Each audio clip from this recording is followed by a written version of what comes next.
কিছু কথা আছে যেগুলো শুনলে মনে হয় সাধারণ, কিন্তু বুঝতে পারলে জীবনের দিকটাই বদলে যায়। আজ আমি এমন 3টি কথা বলবো যেগুলো টাকা, চরিত্র আর ভবিষ্যৎ তিনটেকেই একসাথে নাড়িয়ে দেয়। শেষ পর্যন্ত শুনুন, কারণ শেষ কথাটাই সবচেয়ে ভয়ঙ্কর সত্য। এই কথাগুলো বলেছেন ওয়ারেন বাফেট, পৃথিবীর অন্যতম ধনী মানুষ, একজন কিংবদন্তি বিনিয়োগকারী, যিনি বিলাসিতা নয়, বুদ্ধি আর শৃঙ্খলাকেই সম্পদ বানিয়েছেন। তিনি যা বলেন তা অভিজ্ঞতা থেকে বলেন, ভুলের দাম দিয়ে শেখা শিক্ষা। প্রথম কথা, ওয়ারেন বাফেট বলেন, সততা একটা মহৎ গুণ। সস্তা লোকেদের কাছ থেকে কখনোই এটা আশা করো না।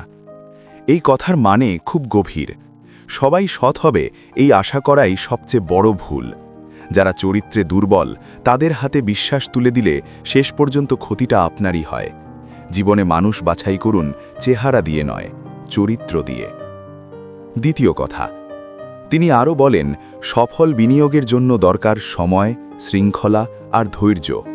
বাফেট জানতেন দ্রুত ধনী হওয়ার চিন্তা মানুষকে দ্রুত গরিব করে দেয়। সফলতা একদিনে আসে না। যারা নিয়ম মানে, আবেগ নয়, পরিকল্পনায় চলে, তারাই শেষ পর্যন্ত জিতে যায়। তৃতীয় কথা, সবচেয়ে বাস্তব কথা হলো, কখনো একটা মাত্র আয়ের উৎসের ওপর নির্ভর করো না।